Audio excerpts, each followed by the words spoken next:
I tried to take my life, and it wasn't for attention. I just couldn't. At 73, Sharon Osbourne finally admits what Ozzy's affair did to her. I just could not bear it. She is not talking about cancer or Ozzy's addictions or the chaos of 40 years with a rock star. She is talking about 4 days in May 2016 when she swallowed a handful of pills and locked herself in the bedroom. The maid found her unconscious. Sharon woke up 3 days later, barely knowing where she was. What drove a woman who built an empire from nothing to that bedroom floor? One name, Michelle Pugh. This is the story of how Sharon Osbourne gave everything to a man for 40 years, how his betrayal nearly killed her, and how she won anyway. But here is what Sharon kept private for years. Michelle was not some stranger who accidentally crossed paths with Ozzy at a concert or a party or a random bar.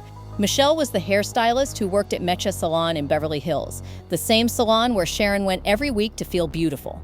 The same salon where Kelly and Amy got their hair done, the same salon Sharon thought of as her safe space. For 4 years, while Sharon sat in that chair, relaxed, trusted that space, Michelle was sleeping with her husband. 4 years of smiling at Sharon, 4 years of collecting tips, 4 years of watching Sharon walk through those doors, knowing exactly what she was hiding.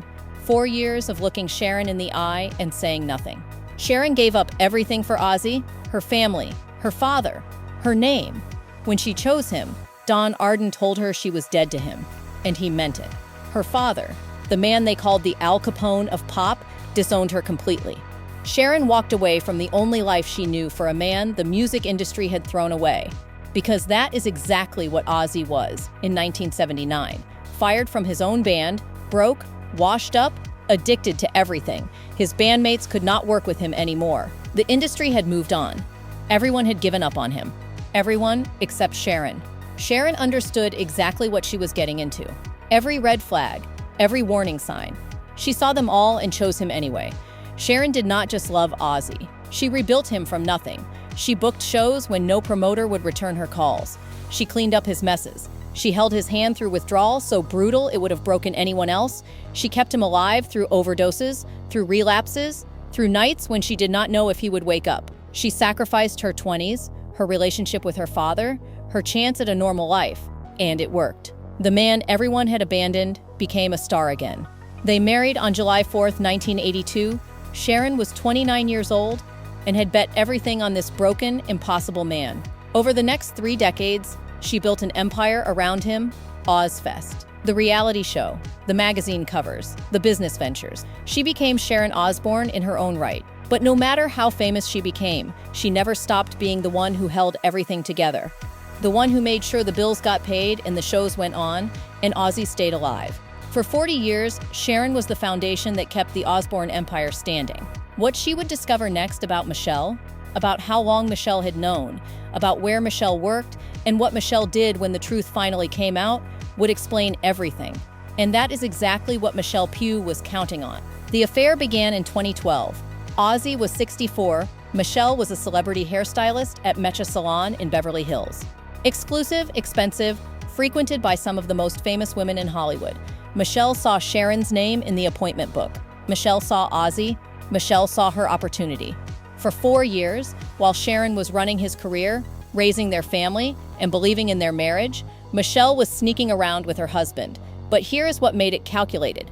Michelle did not just happen to meet Ozzy somewhere random. She worked in the building where Sharon got her hair done. She knew Sharon's schedule. She knew when Sharon would be in that chair, trusting that space to be safe. And Michelle used that knowledge to betray her. Every week, Sharon came in. Every week, Michelle smiled. Every week, Michelle knew exactly what was happening behind Sharon's back. And every week, Michelle chose to say nothing. Michelle understood exactly who Sharon was. The sacrifices, the decades of loyalty, the family Sharon gave up, the career she built from nothing, the man she kept alive through addiction and overdoses, and every crisis imaginable. Michelle saw all of it, and Michelle decided none of it mattered. Sharon's entire life was worth destroying for a taste of fame. This was not ignorance. This was calculation. But what Sharon discovered next would change everything. Not about Ozzy, about Michelle. And what Michelle did when the truth came out tells you exactly who she always was. In May 2016, Sharon finally found out about the affair. After 34 years of marriage, after 3 children, after saving his life more times than she could count, After building his career from the ashes, after sacrificing her relationship with her own father, Ozzy moved out of their house. The tabloids exploded. Every website, every magazine, every gossip show was running the story. Sharon Osbourne's marriage was falling apart in public. And then Michelle did something that showed exactly who she was. She gave interviews, she talked to the press, she called Ozzy the greatest love of her life. She described their relationship like it was some epic romance. She talked about their connection. She wanted the world to know her side. She wanted the cameras. She wanted the attention. Sharon said nothing. The contrast was devastating. One woman desperate to be heard, the other refusing to dignify any of it with a response.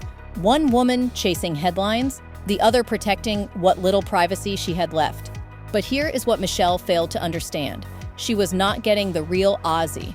She was getting the version that Sharon had spent 40 years keeping alive. Without Sharon managing his career, his addictions, his chaos, there would be no Ozzy Osbourne, just a broken man who had been fired from his own band in 1979. No money, no fame, no spotlight. Michelle understood that from the beginning, every single day, and she wanted the spotlight anyway. Sharon took an overdose of pills. She locked herself in the bedroom. She did not call anyone. She did not leave a note. She just wanted the pain to stop. I just could not bear it, she would later say. The humiliation, the betrayal, the feeling that everyone had known except me. I felt like a fool, Sharon said. Everyone knew except me. Everyone was laughing at me. When the maid found her, Sharon was barely breathing. The ambulance came. The hospital admitted her. And for 3 days, Sharon Osbourne was somewhere between this world and the next. When she woke up in Cedars-Sinai, she could not speak. She could not remember how she got there. She did not know what day it was. The fluorescent lights above her bed were blinding. The beeping of the heart monitor was the only sound she could process. Her children were at her bedside, holding her hand, waiting to see if their mother would come back to them. The doctors told her what she already knew. She had almost died. For days afterward, Sharon could barely move. Her body felt like it belonged to someone else. The pills had done their damage. The shame of surviving was almost as heavy as the betrayal that had put her there. But then Sharon did something that shocked everyone who knew her. She chose to live. She went to a treatment facility. She met other women there, women battling their own demons, their own betrayals, their own reasons for wanting to give up. Women who had been cheated on, women who had been humiliated, women who understood exactly what Sharon was feeling. Something about their stories shocked her back into wanting to live. Meanwhile, Ozzy checked himself into rehab for sex addiction. For Sharon, it offered something she desperately needed, an explanation for behavior that seemed otherwise inexplicable. Not an excuse, but an explanation. By the end of summer 2016, Sharon took him back. The woman who had nearly died from the pain of his betrayal chose to give him another chance. In May 2017, they renewed their vows in Las Vegas. The world could not believe it. Why would she stay? I will never fully trust him again, Sharon said in 2020, but I love him and he needs me. She knew what he was. She always knew. But staying was not weakness. It was a choice she made with open eyes. After 40 years, Ozzy was not just her husband. He was her entire life's work. Walking away would have meant abandoning everything she had built, everything she had survived, every sacrifice she had made since she was 27 years old and chose a washed-up rock star over her own family. Sharon did not stay because she was trapped or naive or out of option. She could have walked away with hundreds of millions of dollars and nobody would have blamed her. Every lawyer in California would have taken that case. Every tabloid would have celebrated her for leaving. Every talk show would have booked her to tell her story. But Sharon looked at 40 years of marriage, 3 children, an empire she had built with her own hands, and she decided, this is mine. I am not giving it up because of Michelle Pugh. That is not forgiveness. That is power, and Sharon Osbourne does not abandon what she builds. In February 2019, Ozzy was diagnosed with Parkinson's. The man who had betrayed her now needed her more than ever. And Sharon stepped up without hesitation. She became his primary caregiver. She managed his medical appointments, his treatments, his daily needs. The same hands that built his career were now helping him navigate a disease that was slowly taking away his independence.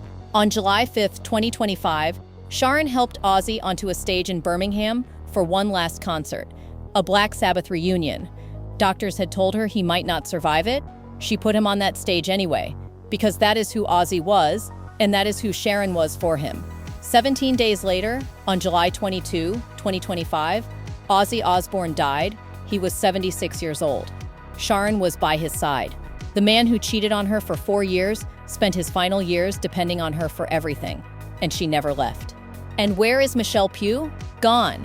Michelle got her interviews. She got her headlines. She got to call Ozzy the greatest love of her life on television, and then she disappeared. No more cameras, no more attention, no more Ozzy.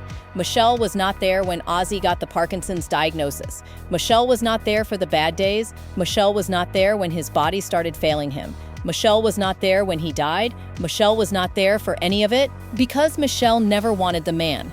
Michelle wanted the spotlight, and once the spotlight moved on, so did Michelle. Sharon wanted the man, the broken, addicted, impossible man that nobody else believed in, and Sharon got to keep him until the very end. Michelle lost. Sharon won. Sharon Osbourne is 73 now. When she looks back at that moment in 2016, the overdose, the hospital, the 3 days she cannot remember, she is clear about one thing: I just could not bear it. But she did survive. She is still here. 40 years, 3 children, 1 affair that nearly destroyed her, 1 disease that made her his caregiver until the very end. And Sharon is still standing, still running the empire she built, still the one who stayed when everyone else would have left, still the one who was holding his hand when he took his last breath. Michelle Pugh called Ozzy the greatest love of her life, but Michelle only wanted the spotlight. Sharon wanted the man, and Sharon got to keep him until the day he died. That is not weakness. That is the hardest kind of strength. Sharon has never once publicly blamed Michelle. She did not have to. Michelle's silence since 2016 has been saying it for her.